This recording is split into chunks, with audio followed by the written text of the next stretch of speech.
அனைவருக்கும் அன்பான தமிழ் வணக்கங்கள். பள்ளி கல்வித்துறை, நூலகத்துறை இணைந்து வாழையடி வாழையாய் வளரும் எம் மாணவ செல்வங்களுக்கு இத்தகைய ஒரு மாபெரும் நூலக வளாகத்தில் என்னையும் மேடையேற்றி இந்த மாணவ செல்வங்களிடம் பேசுங்கள் என்று சொன்னார்களே, எந்த அடிப்படையில் என்று எனக்குள்ளாக நான் கேட்டபொழுது, என்னை தமிழுக்கு கைபிடித்து கொடுத்து நீ தமிழுக்காகவே வாழ வேண்டும் என்று என்னை உட்கருவாக என்னை உருவாக்கியது கடலூர் மாவட்டம் விருத்தாசலத்திற்கு அருகில் உள்ள சு. கீணனூர் என்ற என்னுடைய தொட்டில் மண்ணில் 1949 என் தந்தையார் திராவிட முன்னேற்றக் கழகத்தின் ஒரு கிளை செயலாளராக இருந்து அவர் கட்டிய ஒரு கீற்று கொட்டகை, அதனை வள்ளுவர் படிப்பகமாக வைத்து ஒரு நூலகத்தை அதில் உருவாக்கி அதில் என்னையும் படிக்க வைத்ததால் நான் இங்கே உங்கள் முன் வந்து நிற்கிறேன். எனவே இந்த பெரும் நூலகம் சிங்கப்பூரில் பார்த்து நான் வியந்திருக்கிறேன்.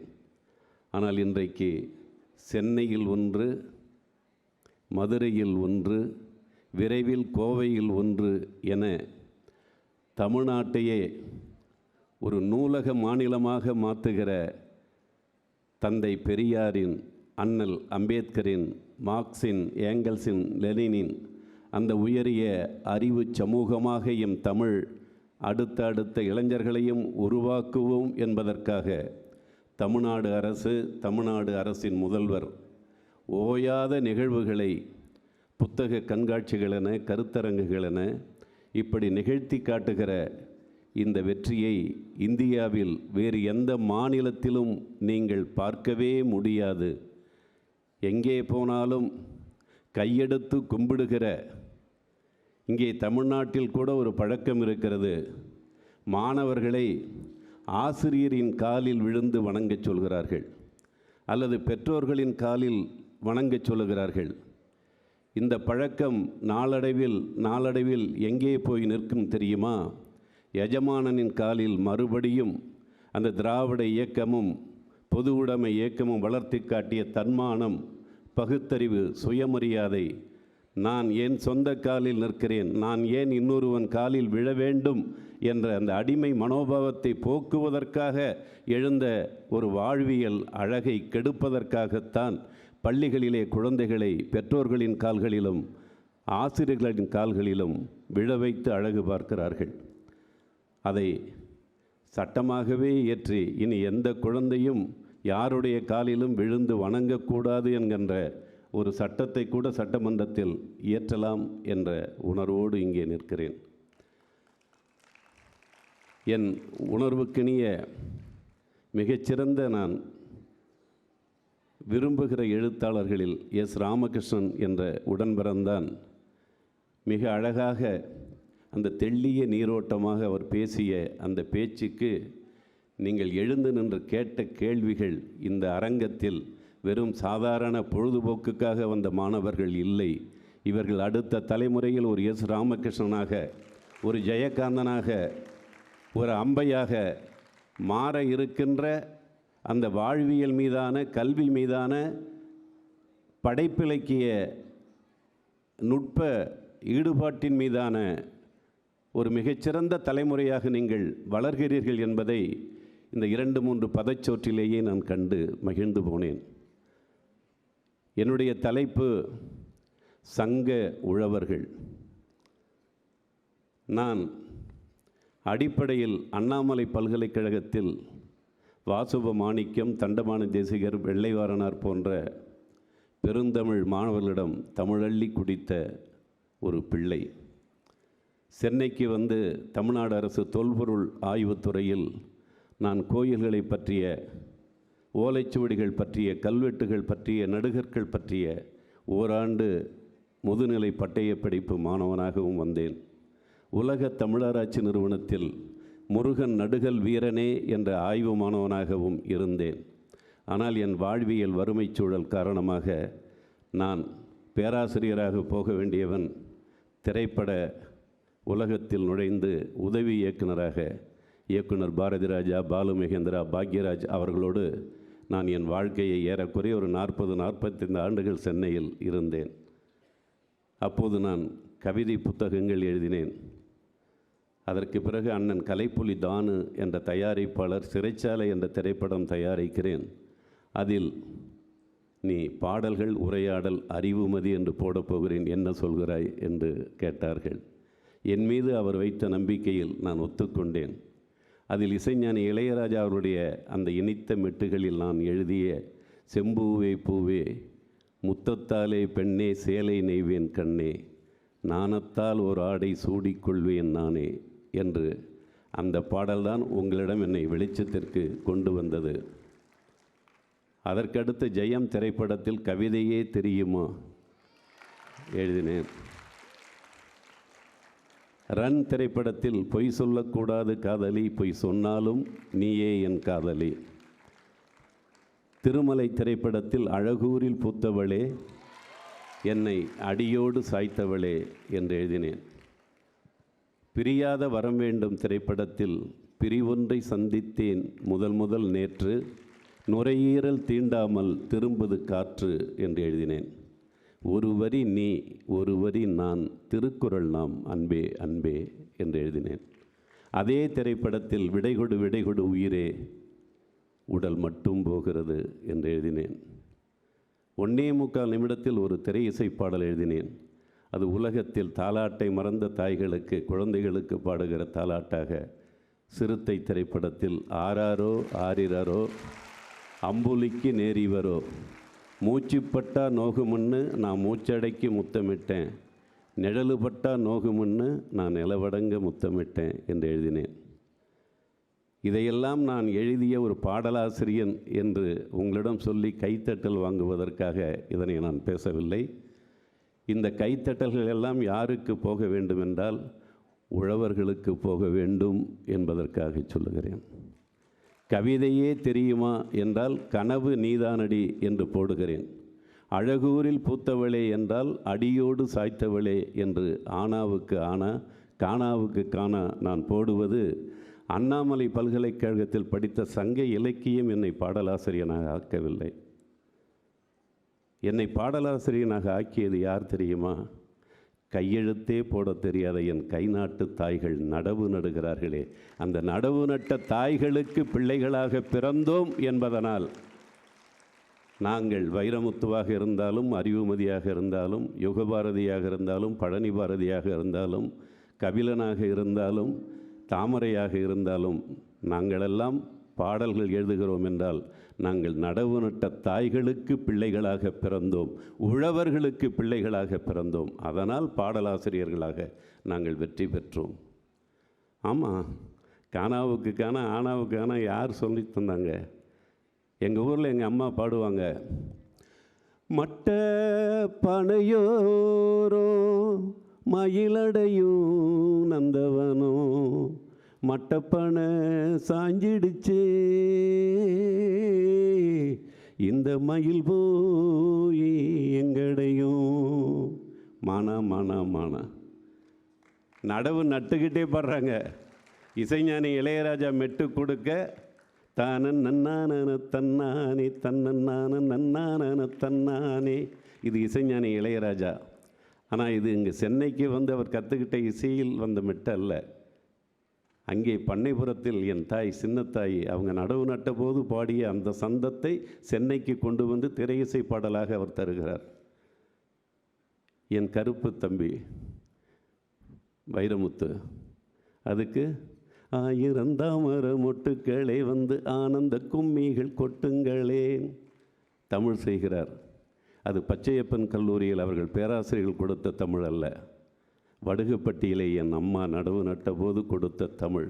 அதை கொண்டு வந்து என் வைரமுத்து இங்கே திரை இசை பாடலாக மாற்றுகிறான்.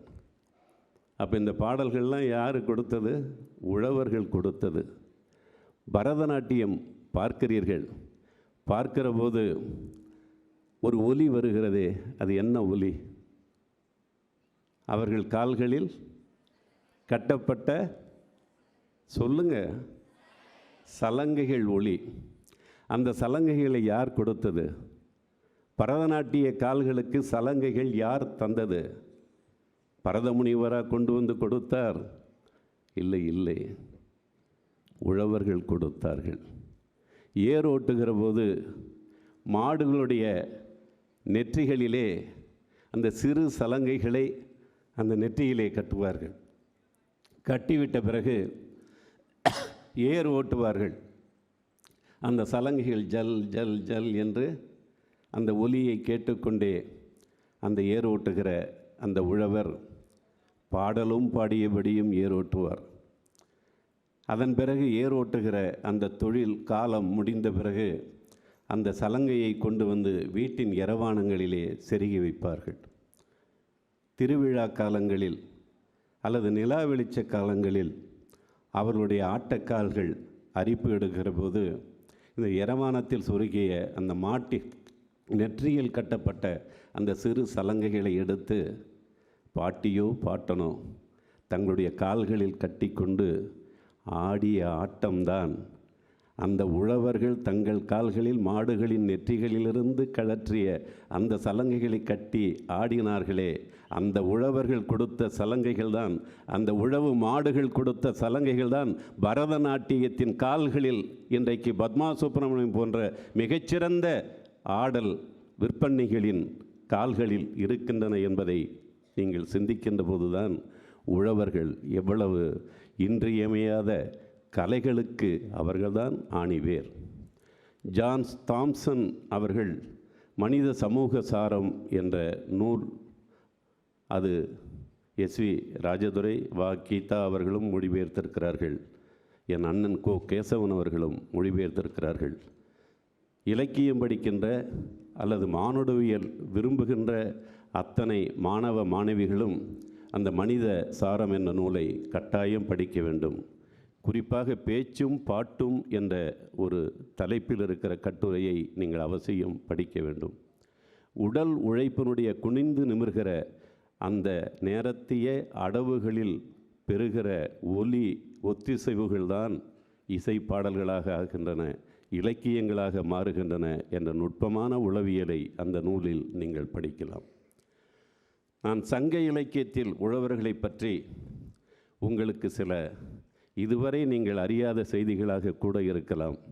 பயிலரங்கம் என்பதனால் இந்த கொஞ்ச நேரத்தில் நான் பேராசிரியனாக மாறுகிறேன். நீங்கள் மாணவர்களாக இதை உள்வாங்கிக் கொள்ளுங்கள். சங்க இலக்கியத்தில் புலவர்கள் எல்லா செய்திகளையும் உள்வாங்கிக் கொள்ளுகிற போது உழவர்களாகவே அவர்களை நினைத்து அதை பாடுகிற மரபு சங்க இலக்கியத்தில் வேளாண்மை என்கின்ற உழவு என்கிற தொழிலை புலவர்கள் எவ்வளவு முதன்மையாக வைத்து பார்த்திருக்கிறார்கள் என்பதற்கு ஒரு மிகச்சிறந்த உதாரணமாக சில சொற்களை சொல்லுகிறேன். வில்லேர் உழவர். வில் என்பது உழவுக்கு முந்தைய மானுடவியல் வரலாற்றின் ஒரு தொழில், வில் தொழில். அதை கூட அதற்கு பிறகு கண்டெடுத்த ஒரு உழவு தொழிலோடு வைத்து சிந்தித்து சொல்லுகிற அந்த அளவிற்கு ஆளுமை பெற்ற தொழிலாக சங்க இலக்கியத்தில் அந்த வேளாண்மை உழவு ஏற்பட்டு விட்டது என்பதைத்தான் வில்லேர் உழவர் என்கிறான் ஒரு புலவன், சொல்லேர் உழவர் என்கிறான் இன்னொரு புலவன், இசை நுவல் வித்தின கையேர் உழவர் என்கிறான் மலைபடுகிடாம் புலவன், புலன் உழுது உண்மார் என்கிறான். அறிவால் பிழைப்பவனை, இன்றைக்கு பேராசிரியர்களுக்கு கூட அது பொருந்தும், மேடை பேச்சாளர்களுக்கு கூட அது பொருந்தும், பட்டிமன்ற பேச்சாளர்களுக்கு கூட அது பொருந்தும். இங்கே என்னுடைய அன்பு தம்பி வந்திருக்கிறார். அவருடைய ஆன்மீக அதற்குள்ளாக தமிழ் உயிர்ப்பான அந்த உரையாடலுக்கு கூட இந்த சொல் புலன் உழுது, அறிவை உழுது உண்பவர்கள் என்று சொல்லுகிற அந்த சொல். வில் உழுது உண்மார். வில்லும் உழவுக்கு முந்தைய தொழில். வில் உழுது உண்மார். வாழ் ஏர் உழவர். ஏரின் வாழ்னர். இவ்வளவு சொற்கள் வேளாண்மை பற்றி சொல்லியிருக்கிறார்கள். இதில் போர்களை பற்றி சொல்லுகிற போது அந்த தொழிலை நோய் தொழில் என்கிறான். அது உயிர்களை இழக்கச் செய்கின்ற அந்த கொடுமையான நோயை உருவாக்குகிற ஒரு தொழில் என்பதால் போரை நோய் தொழில் என்று சொன்னது சங்க இலக்கியம். உழவு தொழிலை அவன் எப்படி சொல்லுகிறான் தெரியுமா? மழை தொழில் என்கிறான். மழை தொழில். இந்த உழவை கண்டெடுத்து தந்தது யார்? யாராவது மாணவிகள் சொல்லுங்கள். உழவை முதல் கண்டெடுத்து அதை கொடுத்தது யார்?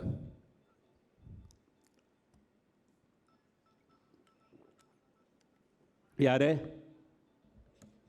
பெண்களா? ஆண்கள் ஐயா. இல்லை, பெண்கள் தான். மானுடவியல் வரலாறு பெண்கள் என்று தான் சொல்கிறது. உங்களுக்கு மதிப்பெண் இழக்கப்படுகிறது. அப்படிங்களா? ஆமாம். நீங்களே எங்களுக்கு சப்போர்ட் பண்ணலாம் எப்படிங்க? இல்லை, ஆண்கள் வேட்டையாடுகிற காலத்தில் உழவை கண்டெடுத்தது பெண்கள் தான். மானுடவியல் வரலாற்றில் அதுதான் வரலாறாக ஆய்வாளர்களின் பதிவாகி இருக்கிறது. அதிலும் ஒருபடி மேலே போய் என் சங்க இலக்கியம் சொல்கிறது, பெண்கள் முதலில் உழவை கண்டெடுக்கவில்லை. யார் கண்டெடுத்தார்கள் தெரியுமா? பறவைகள், பன்றிகள் தான் முதலில் உழவை கண்டெடுத்தார்கள். பன்றிகள் தங்கள் பசிக்காக கோரையை தேடி தங்களுடைய முகத்தால் அந்த கெட்டியான மண்ணை உழுகிற போது, அந்த உழுத மண் பொடி மண்ணாக மாறுகிற போது, அதிலே மழை பொழிகிற போது, அதில் விதை விழுகிற போது, அது முளைக்கிற போது அதை பார்த்த பெண்தான் ஒரு விதை பன்றி உழுத அந்த புழுதி மண்ணில் முளைக்கும் என்றால் 100 விதையை, 1000 விதையை, 1,00,000 விதையை விதைத்தால் விளையாதா என்று அந்த பெண் சிந்தித்தாள். வேளாண்மையை சந்தித்தாள். அதுதான் தமிழ் இலக்கிய சங்க இலக்கியம் சொல்லுகிற வரலாறு. கேழல் உழுத. கேழல் என்றால் சங்க இலக்கியத்தில் பன்றி. கேழல் உழுத. அந்த உழவு புன்சை உழவு. சரி, நன்சை உழவை யார் கண்டெடுத்தார்கள் என்று சங்க இலக்கியத்தில் தேடுகிற போது, அந்த தண்ணீர் தேங்கி நிற்கின்ற அந்த இடத்தில் 2 எருதுகள் கொம்புகளால் முட்டிக்கொண்டு அவைகள் மோதி மோதி விளையாடுகின்ற அந்த இடத்தில் அந்த சேறு கலங்கி அதற்குள்ளாக விதை விழுந்து முளைப்பதை பார்க்கிற போதுதான் நன்சை வேளாண்மை கண்டெடுக்கப்பட்டது என்று சங்க இலக்கியம் சொல்கிறது. இது உழவின் தலைநாள் வரலாற்றின் குறிப்புகள். சரி, பெரிய பெரிய கோயில்களுக்கெல்லாம் போகிறீங்க, அங்கே என்ன வச்சிருக்கிறாங்க? மரமாக என்ன வைத்திருக்கிறார்கள்? நான் மாணவர்களிடம் பேசுவதால் கேள்வி கேட்டு பேசுகிறேன். ஸ்தல விருட்சம் என்று சொல்லுகிறார்கள். இப்போ கங்கை கொண்ட சோழபுரம் போனீங்கன்னா என்ன ஸ்தல விருட்சம் அப்படின்னு கேட்டிங்கன்னா ஒரு வன்னி மரத்தை சொல்லுவார்கள். தஞ்சாவூருக்கு போனாலும் ஒரு ஸ்தல விருட்சம் இருக்கும். தில்லை சிதம்பரத்தினுடைய ஸ்தல விருட்சம். இந்த ஸ்தல விருட்சம் என்று சொல்லுகிறார்களே, அதற்கும் கோயில் காடு என்ற நம்முடைய வேளாண்மை உழவு பண்பாட்டில் ஒரு மிகச்சிறந்த பண்பாட்டு மரபு இருக்கிறது. கோயில் காடு, குலதெய்வங்களுக்கான ஒரு வேல் நிற்கும்.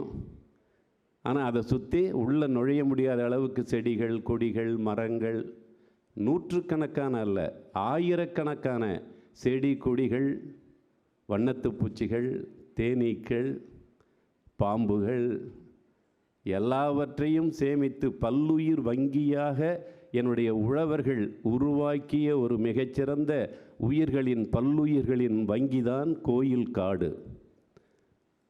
அதை சுற்றி இருந்த ஒரு பல 100 ஏக்கர்களுடைய காடுகளை அழித்து விட்டுத்தான் அவன் அந்த நிலத்தை சமன்படுத்துகிறான்.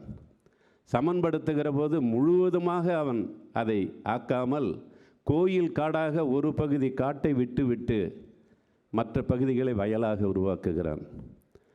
இது எனக்கு தொடக்க காலத்தில் தெரியவில்லை.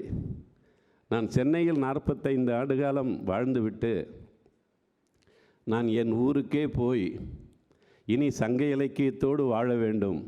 ஒரு சங்க இலக்கிய ஆய்வு மாணவனாகவே நான் என்னுடைய வாழ்க்கை இறுதி வரை வாழ்ந்துவிட வேண்டும் என்ற முடிவெடுத்து நான் என் ஊருக்கு போய் என் வயலிலேயே ஒரு நூலகம், ஒரு சங்க இலக்கிய ஆய்வகம் வைத்து வாழுகின்ற சூழ்நிலையில் என்னை சுற்றி இப்போது வேர்க்கடலை அறுவடை செய்து கொண்டிருக்கிறார்கள். அடுத்து எள் போடுவார்கள். அந்த எள் போட்டு அதன் வழியாக நான் நடைப்பயிற்சிக்கு போகிற போது நான் அங்கே பார்த்தேன், ஒவ்வொரு அந்த எள்ளு பூவிலும் ஒவ்வொரு தேனீ உள்ளே நுழைந்து வெளியே வருவதை உற்று உற்று பார்த்தேன். ஒரு செடியில் அமர்ந்தேன், ஒரு தேனீ உள்ளே போயிற்று, நான் வாசலை மூடிவிட்டேன். அந்த வெள்ளை பூவுக்குள் அவன் துடித்த அந்த துடிப்பை நான் ரசித்தேன். அடுத்த நொடியே அது மூச்சு திணறுமே என்று வெளியே போக விட்டு விட்டேன். ஆனால் இப்போது எனக்கு மூச்சு திணறியது. சின்ன வயதில் அந்த கோயில் காடாக என்னுடைய வீரனார் கோயில் காட்டில் அந்த பூ பூக்கும், காட்டு மல்லி பூ பூக்கும். அந்த பூவின் அந்த மனம் வந்து எங்கள் ஊரில் இருக்கிற சிறுவர்களை எல்லாம் பிராண்டும், நான் பூத்துட்டேன் வாங்க வாங்க என்று கூப்பிடும். சிறுவர்களும் சிறுமிகளுமாக நாங்கள் ஓடிப்போய் குள்ளப்பட்டி எடுத்துகிட்டு போவோம், ஈய கிண்ணத்தை எடுத்துகிட்டு போவோம். சின்ன பெண் குழந்தைகளெல்லாம் தங்களுடைய பாவாடையை மடித்து வைத்து கொண்டு அந்த பூவை பறிப்போம். பசுமாட்டு காம்பில் பால் கறக்கிற மாதிரி அந்த காட்டு மல்லிகை பூக்களெல்லாம் நாங்கள் பறிப்போம். எல்லா பூக்களையும் கொண்டு போய் அந்த வீரனார் கோயில் இருக்கிற எல்லா சிலைகளுக்கும் அந்த பூக்களை கொண்டு போய் கொட்டுவோம். ஒரு இமயமலையில் இருக்கிற அந்த கற்களில் மீது பனி படிந்திருப்பதைப் போல எங்களுடைய குலதெய்வ அந்த சிலைகள் முழுக்க நாங்கள் பூக்களால் வெள்ளையாக்குவோம். அதன் பிறகு எங்கள் வீட்டில் 2 அக்காள்கள் இருந்தால், ஒரு தங்கை இருந்தால், அவரவர்களுக்கு எவ்வளவு தலைக்கு பூ வேண்டுமோ அந்த பூக்களை மட்டும் எடுத்து கொண்டு போய் அவர்களுக்கு கொடுப்போம். இது இயற்கை சூழலில் நாம் ஏதோ தவறு செய்து விட்டோம் இல்லையா என்பது போல இந்த சங்க இலக்கியம் படிக்கிற போது எனக்கு தோன்றியது. ஆனால் எள்ளு பூவுக்குள் தேனீ போன போதுதான் புரிந்தது, எதற்காக இந்த கோயில் காட்டிற்குள்ளாக அரும்புவதற்கு முன்னதாகவே இந்த மல்லிகைகளை, முல்லைகளை, பல்வேறு வகையான இனிப்பு தேன் வைத்திருக்கின்ற பூக்களை எல்லாம் அரும்புகளிலேயே பறித்து ஏன் இந்த தமிழ் பெண்கள் தலையில் வைத்துக் கொள்கிறார்கள்? ஏன் திருமணங்களுக்கு மாலையாக பயன்படுத்துகிறார்கள்? ஏன் கடவுள்களுக்கு மாலைகளாக போடுகிறார்கள்? ஏன் இறப்புக்கு இவ்வளவு பூக்களை வீணாக்குகிறார்கள் என்றால், இதையெல்லாம் நீங்கள் செய்யவில்லை என்றால், இந்த கோயில் காடுகளில் இருக்கிற பூக்களை, இந்த காடுகளில் இருக்கிற பூக்களை நாம் பறிக்கவில்லை என்றால், நம் வயல்களில் இருக்கிற எள்ளு செடிகளுக்கு, வேர்க்கடலை செடிகளுக்கு, அதனுடைய பூக்களுக்கு அயல் மகரந்த சேர்க்கை உருவாக்குகிற வாய்ப்பை நாம் இழந்து விடுவோம் என்பதற்காக 3000 ஆண்டுகளுக்கு முன்னதாக தலையில் பூ வைக்கின்ற தமிழ் பெண்களின் பண்பாடு என்பது வேளாண்மை சார்ந்தது, உழவை சார்ந்தது என்பதை நீங்கள் உணர்ந்து, என்னை தாண்டி இன்னும் நீங்கள் அதை ஆய்வு செய்தால் இன்னும் உலகிற்கு புதிய செய்திகளை நீங்கள் கொடுக்க முடியும். தலையில் பூ வைப்பதும் அதற்காகத்தான். சரி, குருவிகள், சிட்டுக்குருவி. பாரதி அரிசி இறைத்து பசி தீர்த்த அழகு பார்த்த, தன் பசியை மறந்து பசி தீர்த்த அழகு பார்த்த அந்த சிட்டுக்குருவி, அதற்கு உழவர்கள் 2 பெயர் வைத்திருக்கிறார்கள். தன்னுடைய வயலில் அது முற்றி அறுவடைக்கு தயாராகிற வரை அந்த குருவிகளுக்கு பெயர் சிட்டுக்குருவிதான். ஒரு 4-5 நாட்களுக்கு பிறகு அறுவடை செய்ய போகிறேன் என்று முடிவெடுத்து விட்டால், அவன் தனக்கு அறுவடை செய்வதற்கு முன்னதாக உழவர்கள் அந்த குருவிகளுக்காக மிகச்சிறந்த நெற்கதிர்களை தேடி தேடி பறித்து அதை கலை வேலைப்பாடுகளோடு நெற்கூடுகளாக கட்டி தங்களுடைய ஊருக்குள் கொண்டு வந்து ஒவ்வொரு வீட்டின் வாசலிலும் இரவானத்தில் அதை கட்டி தொங்க விடுகிற மரபு பழந்தமிழ் உழவர்களுடைய மரபு. ஏன்? வயலில் தன்னுடைய விளைச்சலுக்கு தேவையில்லாத பூச்சிகளை உண்டு தன்னுடைய வேளாண்மைக்கு மிகுதியான வளத்தை சேமிக்கின்ற குருவி என் நட்பு குருவி. அந்த நட்பு குருவியை இந்த வேளாண்மை முடிகின்ற இந்த சூழலுக்கு உள்ளாக நான் முன்னதாகவே கொண்டு போய் அங்கே கட்டிவிட்டால், இந்த சிட்டுக்குருவி ஊர்க்குருவியாக மாறுவான், என் ஊருக்கு வருவான். அங்கே வந்து அந்த நெற்கூடுகளில் இருக்கிற நெல்லை சாப்பிட்டு விட்டு அங்கே இருக்கிற கூலங்களை எடுத்து அந்த இரவானத்திலே கூடு கட்டி அதில் முட்டைகள் இட்டு அபயம் காத்து குஞ்சு பொரித்து மறுபடியும் என் வேளாண்மையில் தேவையில்லாத பூச்சிகளை அழித்து என் வேளாண்மைக்கு உதவுவான் என்பதற்காக சிட்டுக்குருவியை ஊர்க்குருவியாக மாற்றி தந்தவன் நம் உழவர்கள் என்பதை, அந்த அறிவை நீங்கள் உள்வாங்கிக் கொள்ள வேண்டும் என்பதற்காக சொல்லுகிறேன். சரி, நாளைக்கு அறுவடைக்கு போகிறார்கள். இன்றைக்கு என்ன செய்வார்கள் தெரியுமா? சிறிய பையங்களுடைய நிறைவுற்றது தான், ஆனால் என் மனம் நிறைவுறவில்லை. இவ்வளோ அழகான பிள்ளைகளிடம் இன்னும் நான் ஒரு 10 நிமிடம் பேசிவிட்டு தான் விடைபெறுவேன். இல்லை, அது அவங்களுடைய கடமை. நாளைக்கு அறுவடைக்கு போகணும்னா அதுக்கு முன்னாடி சின்ன குழந்தைகளுடைய கையில் தன்னுமை என்கின்ற ஒரு சிறு பறையை கொடுத்து அந்த வயலை சுற்றி நீ போய் அடித்து விட்டு வா என்பார்கள். இந்த குழந்தைகள் அதை எடுத்து போய், இங்கே சென்னையில் கூட பார்க்கலாம், அந்த போக்கி திருநாள் அன்றைக்கு அந்த பானை கலவடையை மேலே ஒரு தாளை ஒட்டி விற்பனை செய்கிற பழக்கம் இன்னும் இங்கே இருக்கிறது. அது உழவர்களுடைய மிக தலையாய மரபு என்பதை மறந்து விடாதீர்கள். அந்த தன்னுமை என்கின்ற இசைப்பறையை எடுத்துக்கொண்டு போய் டட் டட் டட் டட் டட் டட் டட் டட் டட் டட் டட் டட் என்று மென்மையாக அடித்துவிட்டு வந்து விடுவார்கள். மறுநாள் தான் அறுவடைக்கு போவார்கள். ஏன் தெரியுமா? எங்களுடைய வயலில் முட்டைகள் இட்டு அபயம் காத்து கொண்டிருக்கிற எங்களுடைய அன்பான பறவைகளே, குஞ்சுகள் பொரித்து உங்கள் குழந்தைகளோடு வாழ்ந்து கொண்டிருக்கின்ற எங்கள் அன்பான பறவைகளே, நாளை இங்கே 50-60 மனித கால்கள் அறுவடை செய்ய இறங்க இருக்கின்றன. உங்களுடைய முட்டைகள் உடைந்து அந்த கால்களால் நசுங்கிவிடக்கூடாது. உங்களுடைய குழந்தைகள் எங்கள் கால்களால் நசுக்கி இறந்துவிடக்கூடாது என்று அந்த வயலில் வாழுகிற பறவை இனங்கள் இறந்துவிடக்கூடாது என்பதற்காக தன்னுமை என்கின்ற இசைப்பறையை அரைத்து அந்த சிட்டுக்குருவிகளை, அந்த பறவைகளை காப்பாற்றிய ஒரு மனித நேய உயிருக்கு சொந்தக்காரர்களையா நம்முடைய சங்க இலக்கிய உழவர்கள் என்பதை நீங்கள் சங்க இலக்கியம் படிக்கும்போது காட்டலாம்.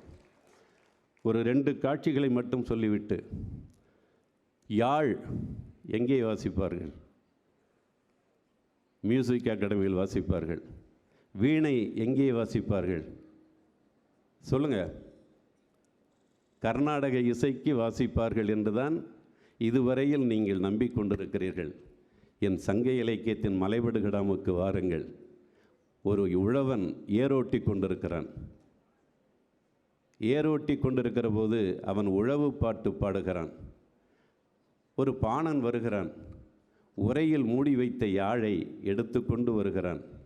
அந்த உழவன் பாடுகிற பாட்டை கேட்கிறான். அடடா அடடா, என்ன அழகான பாடல், மருதப்பண்ணில் அல்லவா பாடுகிறான் என்று சொல்லி அவன் ஒரு சேற்றிலே காலை வைத்து அந்த வரப்பிலே அமர்ந்து அவன் யாழ் அந்த உரையை நீக்கி மடியில் எடுத்து வைத்து கொண்டு அந்த ஏர் ஓட்டுகின்ற உழவனுடைய மருத பண்ணுக்கு யாழ் வாசித்த பாணன் எம் தமிழன் ஐயா, என் தமிழன், என் தமிழன்.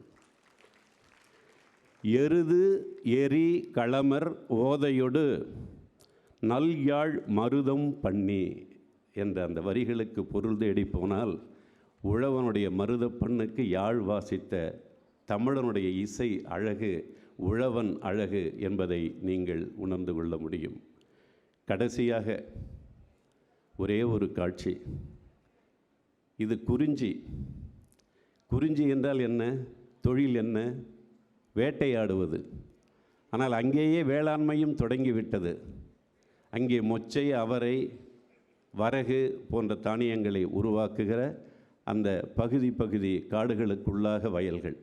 அதை காவல் காக்க ஒரு கணவனும் மனைவியும் போகிறார்கள். கணவன் என்ன வேலை செய்துவிட்டு போகிறான்?